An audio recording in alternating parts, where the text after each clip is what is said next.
Le Grand Matin Sud Radio, 7h-9h, Maxime Liédo. Du positif ce matin sur Sud Radio pour vous expliquer. Vous faites partie, mesdames, messieurs, des 80% des Français qui vivent dans les grandes villes et qui plus est dans les villes moyennes avec un maire sans doute qui est positif, qui a envie de faire des choses et de mettre les mains dans le cambouis. Bonjour Florian Berco.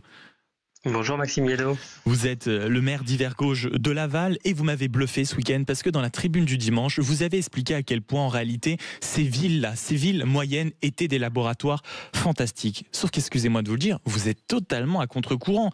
Vous proposez un nouveau souffle, du positif, de l'enthousiasme, une volonté de faire bouger les choses. Ça va pas du tout, qu'est-ce qui vous a pris ? Je fais pas partie du syndicat des politiciens ouin et je crois que ça fait du bien effectivement sur votre radio de pouvoir en parler. Je crois que le Covid a révélé que les villes moyennes, justement là où vit la majorité des Français, ces villes de 10 000 à 100 000 habitants, 75% des Français aspirent à y vivre. C'est sans doute qu'il y a quelque chose de particulier. Effectivement, il y a un art de vivre dans la ville à taille humaine qui fait qu'on a envie de s'y sentir bien et ça c'est important de le redire. Et grâce à tous ceux qui la font vivre, je pense que l'engagement civique est plus facile dans une ville moyenne. Oui. Je crois que l'accès aux services publics de qualité, il est facile dans les villes moyennes. Et puis vous avez le choix.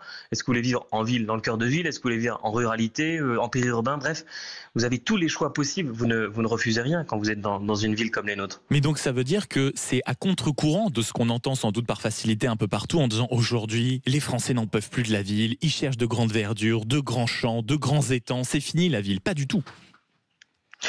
Pas du tout. En tout cas, dans la ville moyenne, on y trouve un rapport équilibré au monde, équilibré au temps, équilibré aux personnes, équilibré à la nature aussi. Et ces villes moyennes, finalement, petit à petit, elles font leur mue. Alors, on aimerait une politique d'aménagement encore plus forte du territoire, mais en tout cas, Laval, qui est sans doute le secret le mieux gardé du Grand Ouest, est une ville charmante, accueillante, où voilà, il fait bon vivre, où on a tout pour être bien. Et c'est un peu le message positif qu'on veut faire passer. On a encore un pouvoir d'agir immense, les maires, de faire fraternité, de faire œuvre commune dans une ville, et ça c'est agréable. Mais vous dites les maires ont encore un pouvoir d'agir qui est immense. On voit le nombre de sujets auxquels ils sont confrontés. On en parlait encore énormément ce week-end. On va en reparler tout à l'heure avec Jean-François Aquili et Elisabeth Lévy. La sécurité par exemple, on l'a vu encore ce week-end, ce drame des rodéos urbains à Évian-les-Bains, un crime abject a dénoncé le ministre de l'Intérieur. Comment un maire s'empare de ce sujet de sécurité? Est-ce qu'il peut à lui seul, avec un seul programme, à l'échelle de sa ville, s'emparer de ce sujet?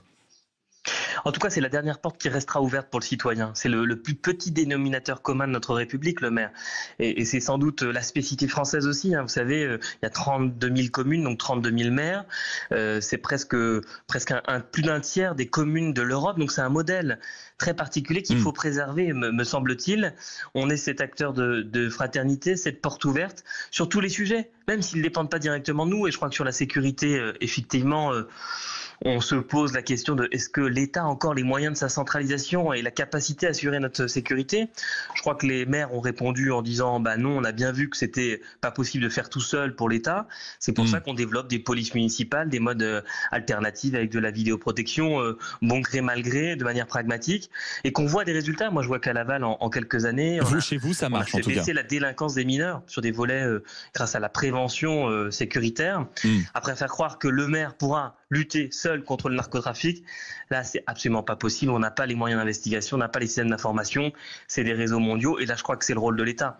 Il faut rappeler qui fait quoi, qui peut quoi. Par contre, effectivement, le maire il est là pour expliquer, il est là pour rassurer, et il est là pour être acteur de projet. Vous avez eu le mot magique qu'on entend en réalité dans toutes les bouches très rapidement, c'est le mot des moyens. Et cette question, on entend les différentes écoles, ceux qui proposent parfois de rétablir des taxes, faire une nouvelle taxe d'habitation sans trop le dire, ceux qui disent aussi, écoutez, le pays doit faire des économies, ça doit concerner tout le monde, y compris les collectivités locales et territoriales. Vous, Florian Berco, maire de Laval, vous appartenez à quelle école? Est-ce que vous pouvez faire des économies ou est-ce que vous êtes étranglé au point où vous avez quand même besoin à un moment que l'argent rentre? Ça fait plus de 30 ans que les collectivités font des économies puisque les collectivités locales gèrent en gros 300 milliards d'euros et depuis la décentralisation des années 80, on représente 12% du PIB. Donc, je veux dire, on fait comme d'habitude, mais comme les collectivités sont pas le problème, on ne sera pas la solution pour le déficit de l'État. Donc, l'État doit se regarder lui-même avant d'aller chercher chez les autres.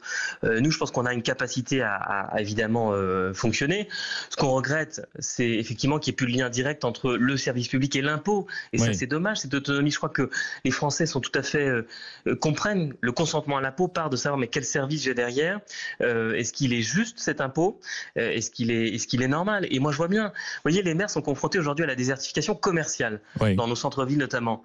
Ben moi, ça me fout en boule de voir qu'on a encore des grands acteurs du numérique qui se permettent de vendre en ligne et de pas payer leurs impôts. Je crois que c'est un combat, vous voyez, consensuel qui rassemblerait tout le monde, qui me semble être prioritaire. Mais donc ça veut dire poser la question, est-ce qu'il faut aller mettre ou plus d'impôts par-ci par-là? Vous voyez, aller déjà imposer tout le monde, un impôt juste pour tout le monde, ça me semble être une priorité nationale. Mais est-ce que ça veut dire que vous, Florian Bercaud, maire de Laval, vous arrivez quand même chaque année à faire un budget évidemment à l'équilibre, c'est une obligation pour vous, mais à faire de petites économies? Parce que quand on pense économie, on pense très vulgairement à la tronçonneuse, à Christelle Morancé par exemple, où on se dit oh mon Dieu quelle horreur, des économies, ça veut dire des coupes partout, c'est impossible. Oui, je pense qu'il y a là aussi deux méthodes différentes. Quand on est maire, on est obligé d'être dans la mesure et l'équilibre. Et on fait des économies. Depuis que je suis élu en 2020, vous voyez, je suis le plus jeune maire d'une ville de plus de 30 000 habitants. Et depuis 2020, et je ne pensais pas dire ça, c'est économie. Et merci de tenir vos budgets de fonctionnement, d'investissement. Et donc, évidemment, et là, cette année encore plus, puisque l'agglomération est ponctionnée, donc on fait des économies de partout. Et c'est moins de services publics, faut le dire aussi directement aux Français. Nous, on l'a dit aux Lavallois. Donc, c'est une semaine de moins d'animation l'été, c'est des ATSEM qui seront remplacés moins souvent dans les écoles, c'est des petites économies par-ci par-là, des fermetures de centres administratifs quelques heures en plus par semaine. Bref, on essaie que ça se voit pas pour garder la cohésion, parce que si nous on n'est plus capable d'assurer le service minimum, évidemment on se dit mais qu'est-ce qui reliera notre pays, qu'est-ce qui fait que les gens seront bien tous ensemble? Et je crois que c'est important de se redire. Donc des économies, il faut le prendre en disant qu'on sait faire. Par contre effectivement le déficit abyssal de l'État, il ne peut pas être corrigé uniquement par les collectivités locales et territoriales. Une dernière question encore, Florian Bercaud. L'écologie est au cœur de votre action quand vous êtes maire. On entend beaucoup, notamment sur cette antenne ici sur Sud Radio, cette fameuse question des ZFE. Dans le journal de 8h, on aura un maire qui propose un référendum pour que les citoyens français puissent trancher cette question épineuse politiquement. Vous, quel est votre regard dessus? Est-ce qu'on devrait aller jusqu'à un référendum? En tout cas, je crois que la méthode, au-delà du projet politique, la méthode politique, la fabrique du consensus, partir de ce qui fonctionne, et puis essayer de donner la parole aux citoyens. Nous, on a testé des choses à Laval, comme des conventions citoyennes, des budgets participatifs. Ça a beaucoup de sens. Après, donc, il nous reste peu de temps, Florian Bercaud. Allons sur un référendum sur les ZFE. L'écologie, c'est d'abord l'alimentation. C'est de se dire, mais comment on se nourrit? Mais est-ce qu'on fait un référendum? Est-ce qu'on fait un référendum sur les ZFE? On peut faire des référendums, mais le référendum, si c'est pour diviser les Français et qu'il y ait 50% de oui, 50% de non, je pense pas que ce soit la bonne méthode. Il y a des alternatives. Sur le transport, nous, on a fait la gratuité le week-end, on met à disposition des vélos en location, des trottinettes, bref, on essaie de trouver des modes alternatifs à la voiture, l'autosolisme, vous voyez, à la voiture seule. Et ça, c'est quand même, il faut mettre un degré d'intelligence et faire confiance aux citoyens. Moi, je pense que l'homme est bon, l'homme a besoin d'entendre que on est là et pour aimer son prochain. Et je crois que s'intéresser aux générations futures, ça doit être quelque chose qui fait consensus dans notre pays. Merci beaucoup Florian Bercaud, maire de Laval depuis 2020, pour cet élan positif et de montrer que les maires sont les artisans de la République et que les villes moyennes, bien sûr, sont un laboratoire formidable pour l'avenir.